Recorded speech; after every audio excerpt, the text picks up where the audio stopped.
MNREGA scheme का नाम तब्दील करने के लिए वरंगल के पर्वतगिरी मंडल के लोगों ने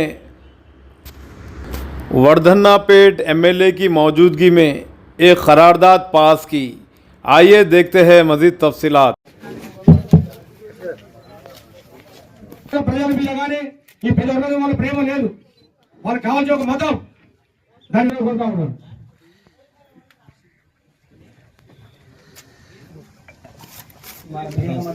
వివిధ గ్రామాల నుంచి ఇచ్చేసినటువంటి సర్పంచులకు ఉప సర్పంచులకు కేంద్ర ప్రభుత్వం తీసుకొచ్చినటువంటి డిపిజి రామ్జీ చట్టం వ్యతిరేకంగా మన మహాత్మా గాంధీ ఎన్ఆర్జీఎస్ పథకాన్ని అవలంబించి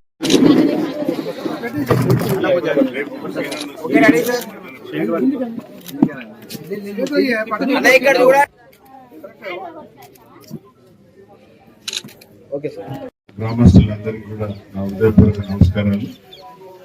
అలాగే ఈనాటి కార్యక్రమానికి ఆహ్వానించినందుకు ముందుగా చోటపల్లి సర్పంచ్ గారైన వెంకటేశ్వరరావు గారికి, అలాగే మన ఆహ్వానాన్ని మన్నించి వచ్చిన జిల్లా అధ్యక్షుడు అయ్యూబ్ గారికి, మరి మండల అధ్యక్షులు జాటవ్ సింగ్ గారికి, ఉప సర్పంచ్ దర్గేష్ గారికి, అలాగే జిల్లా ఉపాధ్యక్షులు పిన్నెంటి అనిల్రావు గారికి, మరి సర్పంచులు, ఉప సర్పంచులు, వార్డు మెంబర్లు, కాంగ్రెస్ ముఖ్య కార్యకర్తలకు, సీనియర్ నాయకులకు అందరికీ నా హృదయపూర్వక నమస్కారాలు. ఈరోజు మరి ఈ మీటింగ్ సమావేశం యొక్క ముఖ్య ఉద్దేశం, మరి ఇక్కడ తల్లులందరూ కూర్చున్నారు. తల్లులందరూ కూడా మన మహాత్మా గాంధీ ఉపాధి హామీ పథకం కింద పనులు చేసి అటెండెన్స్ ప్రకారంగా జాబ్ కార్డ్స్ ఇచ్చినాం. మనం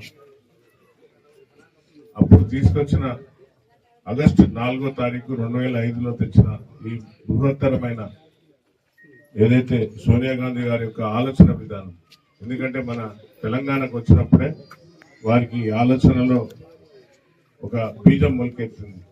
ఏమంటే మన తెలంగాణ రాష్ట్రం నుండి ఎక్కువ శాతం వలసలు భీవండికి లేక ఇతర రాష్ట్రాలకు పోతున్నారని ఆలోచించి ఈ వలసలను ఆపాలే, ఈ పనులకు కూలి పనులకు ఇతర రాష్ట్రాలపైన ఆధారపడకుండా ఈ వలసలను ఆపి ఈ పనికి ఆహార పథకం తప్పనిసరిగా ఇది హక్కుగా ఒక చట్టాన్ని రూపొందించి మహాత్మా గాంధీ గొప్ప మన జాతీయ నాయకుడైన మహాత్మా గాంధీ ఫోటో పెట్టి వారి పేరు మీద, దీని పేరు మనందరికీ తెలుసు, మహాత్మా గాంధీ జాతీయ గ్రామీణ ఉపాధి హామీ పథకం.